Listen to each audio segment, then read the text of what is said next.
Geography is a cruel master. 21 miles.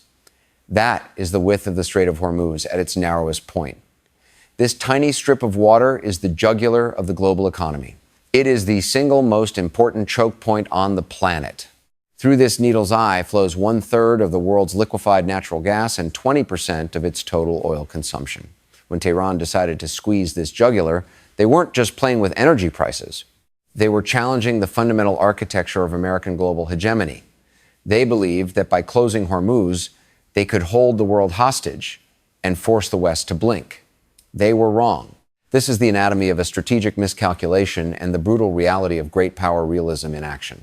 The crisis began not with a bang, but with a decree. Citing new rounds of Western sanctions, the Iranian leadership declared the Strait of Hormuz a closed military zone. Within hours, the global markets reacted with primal fear. Brent crude skyrocketed, breaching $150 a barrel. Shipping insurance premiums didn't just rise, they vanished. Global supply chains, already fragile, began to seize. For Iran, this was the ultimate leverage. They viewed the strait as their lake, a geographic fortress where their proximity and land-based assets would negate the massive technological edge of the United States Navy. They calculated that Washington, weary of Middle Eastern quagmires and distracted by Eastern Europe and the Pacific, would opt for a diplomatic exit. They calculated that the cost of escalation would be too high for the American public to swallow. But realism dictates that a superpower cannot allow its core interests to be held at the mercy of a regional actor.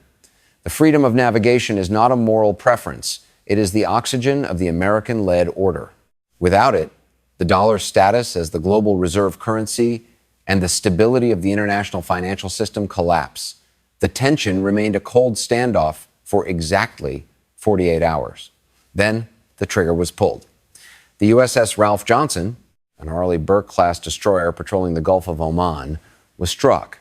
It wasn't a heavy missile, but a low-flying, low-cost suicide UAV launched from a concealed position on Keshem Island. The impact was symbolic but kinetic. It scarred the superstructure and wounded 3 sailors. In the cold logic of the Pentagon, this was the red line. The tripwire had been snapped. The time for maritime warnings had ended. The era of the clear and present danger had begun. Washington's response was not a proportional retaliation. In the world of great power realism, proportionality is a myth for the weak. Total dominance is the only currency that matters. The counterstrike was an orchestration of logistical depth and standoff lethality. It began at Whiteman Air Force Base in Missouri. 6B-2 Spirit stealth bombers took flight, supported by a massive chain of aerial refueling tankers stretching across the Atlantic and the Mediterranean. This was a demonstration of global reach. Simultaneously, F-35C Lightning IIs launched from the deck of the USS Abraham Lincoln in the Arabian Sea. The objective was not to punish, but to decapitate Iran's ability to project power into the water. In the first hour of the kinetic phase, the Iranian integrated air defense system ceased to exist. HARM missiles sought out the electronic signatures of Russian-made S-300 batteries. Tomahawk cruise missiles launched from Virginia-class submarines lurking in the depths found their marks against radar installations on the islands of Abu Musa and Greater Tum. The Iranians had built their entire defense on the anti-access area denial, or A2AD model. They thought their proximity to the shore gave them the advantage. They found out that in modern warfare, geography is a liability if you cannot control the electromagnetic spectrum. The B-2S dropped their massive payloads on hardened underground missile silos carved into the Zagros Mountains.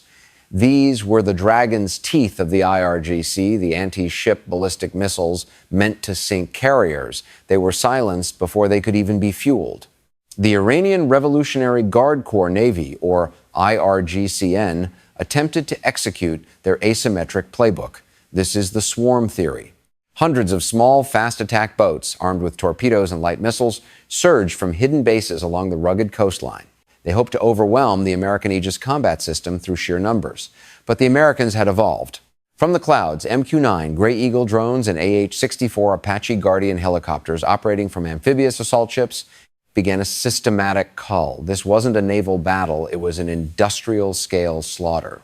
The Apaches, using longbow radar and Hellfire missiles, picked off the speedboats from miles away, well outside the range of Iranian shoulder-fired weapons. The swarm didn't find a target, it found a kill zone. The strategic depth of the United States was on full display. While the kinetic strikes continued, The real battle was being fought beneath the waves.